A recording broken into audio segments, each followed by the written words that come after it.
Hello, people of grace. In our Sunday morning sermon series, we have been studying the parables of Jesus. And we're getting to the end of Jesus' life and have taken a brief pause before Jesus teaches his last four parables, which are all about end times. And in this pause, Jesus pronounces 7 woes on the religious leadership of his day, and woes that we need to make sure that we are paying attention to so we can learn from them today. But at the end of those 7 woes, and what I want to focus on for our Pastoral Connect this week, and as a bit of a preview to the upcoming worship service, is what Jesus says at the end of those woes, which really capture the longing. There is this longing in all of creation, and God processes that longing in one way, and we process that longing in maybe a lot of different ways. But really, we come to a place of healing when our desires, our longings, are experienced the same way that God experiences his. And what you get at the end of Matthew 23, verses 37 through 39, is Jesus saying, "Oh, Jerusalem, Jerusalem, how I have longed," quite literally willed, desired, "to gather you as a hen gathers her chicks, but you are not willing." You don't have that longing. You don't really have that desire. And just for a minute or two today, I just want to look at that. God speaks his word. Jesus is the word of the Father. He communicates. He's verbal. He announces himself. He chooses to speak. But we reject his heart, his affections, his desires for connection, to gather us. And we reject his heart for 2 reasons. Number one, we don't get his heart. We have a lot of fear and trust issues. We're wounded.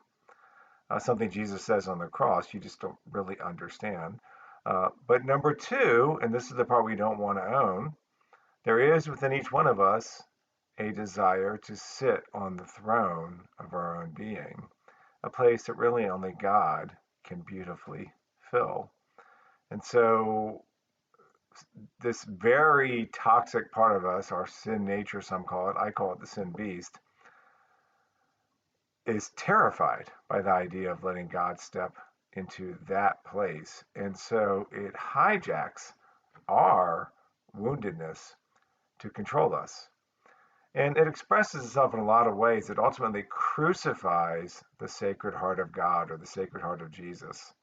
But for today, I just want to focus on we feel this deep need to be heard and often don't even feel heard by God. And there are times where that's okay.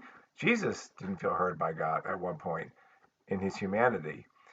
But at the bottom of all of that is not that we really need to be heard, that somehow our voice has to triumph, that we have to convince everybody we're right. That's the sin beast in us that's trying to validate ourselves so it can stay in control.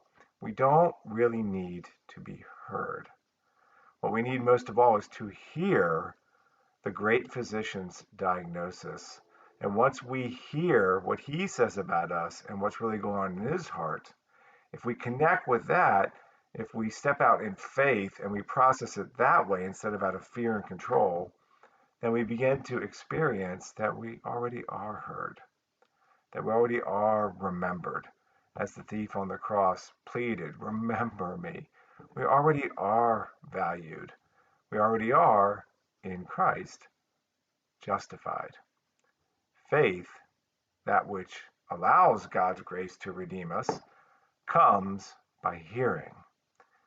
At the bottom of it all, we don't need to be heard. We need to hear. And hearing what God says and capturing his heart generates faith in us. And walking by faith in the end is just a vastly healthier, better way to live. It is the way of Christ. It is the way that he made for us.